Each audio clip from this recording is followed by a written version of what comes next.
Welcome. My name is, for those of you who don't know me, and I see a lot of familiar faces out there, my name is Wendy Chamberlain from the Middle East Institute, and I'd like to warmly welcome you all to this event on such a beautiful Washington day on behalf of the Middle East Institute. You know, it's a very special honor for us today with this event to honor a man who is already very well known and deeply admired here in Washington. Kuwait's Deputy Prime Minister and Minister of Foreign Affairs, His Excellency Sheikh Dr. Mohammed al-Sabah. And you know, there's a great deal to admire as I was looking over his bio. At first, U.S.-Kuwait relations are, as one ambassador recently said, described them are foundational. Kuwait is among America's closest friends and strongest allies, and our history runs deep. I can remember working in the White House in the NSC on counterterrorism during the period of 1990 and 91. And I had little tiny girls then, and they adopted these green T-shirts that said U.S.-Kuwait friendship. And it became I couldn't get them out of the T-shirts. Mm-hmm. And in fact, my 21-year-old now still wears it. But it's been a part of our family. A second point, in addition to our close bilateral relations, Kuwait is one of the most vibrant democracies within the Gulf and indeed in the entire Arab world. Several Kuwaiti parliamentarians are women, activist women, who were freely elected in contested elections and play significant roles in the political process. And third, the Minister Doctor is greatly respected for his personal accomplishments.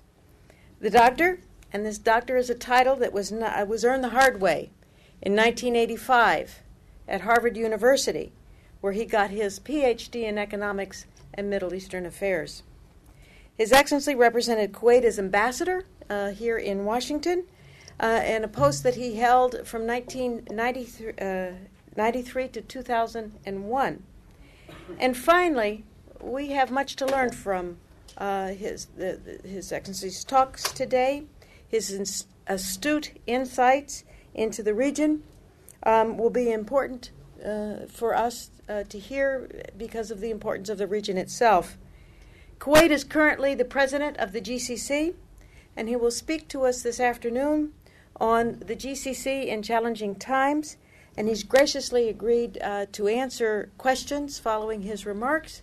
And for those of you in the media, and there are many of you, it will be on the record. Thank you very much. Thank you. Thank you, Wendy. Well, thank you, Wendy, very much for such a nice introduction. A couple of things that I have to correct for the record. Well, not correct, maybe add to your comments. Yes, I earned PhD after 6 years of hard studies at Harvard, but I'm going to earn something that took me 9 years. This is going to be an honorary doctorate from my old alma mater, from Claremont McKenna College in California. So, and maybe that's more difficult. But I'm glad that I'm here today with such. Oh my God!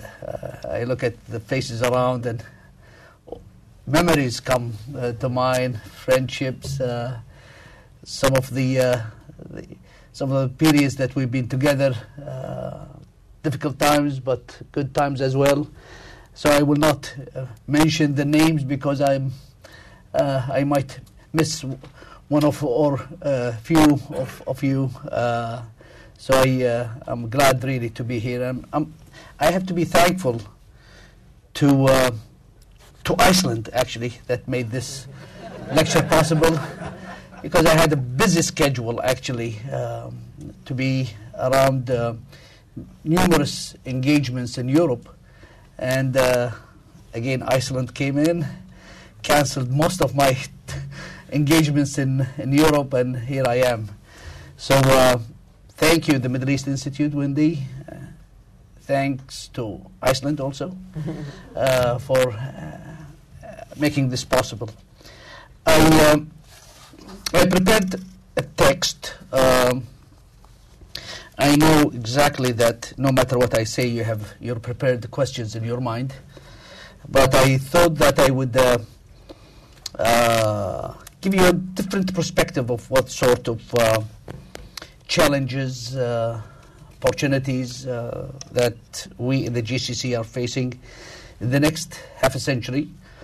And I would reserve most of the issues that I think that you would be asking me about for the Q&A period, if you don't mind.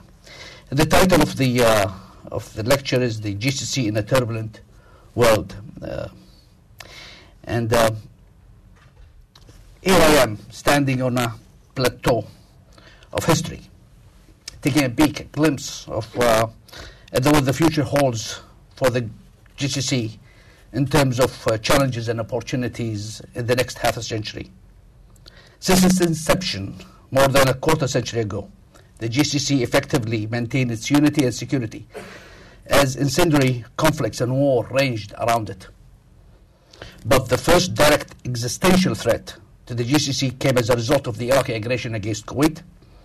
And I'm here very proud of the way the GCC exercised its collective security measures in conjunction with its allies, principally the United States, to restore and preserve its member states' sovereignty and territorial integrity. So, from this historic plateau, I see before me just as many opportunities as threats. But more than any of these, there are questions. What are the sources and nature of threats to GCC stability in the foreseeable time profile? What are the dynamics of these threats? Are they exogenously imposed or internally generated? Are there intertemporal trade-offs between current and future threats? Can we make a choice between these threats? What are the costs of our decisions? These are but a few questions that our leaders in the GCC have to struggle with on a daily basis. I'll try in this presentation to give as concise a picture as I can of these challenges and their possible solutions. Let me tell you what the framework of the presentation is going to be. I'm going to divide these threats in terms of time profile and the nature of the threats. The immediate, the medium term, and the long term. And it's going to be in terms of geostrategic security.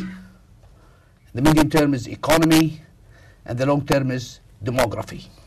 Let's start with if we look at the closer look at the reality of the Arabian Peninsula geography, we will without doubt reach an unsettling conclusion. Instability in the neighboring countries, from the war in Afghanistan and security challenges in nearby Pakistan, to the Iranian confrontation with the international community, to the denial of the Palestinian people's right to an independent state, and the security risk of conflict in Yemen and the Horn of Africa. All of these clear and present dangers and threats to the GCC represent a formidable challenge to an effective collective national security.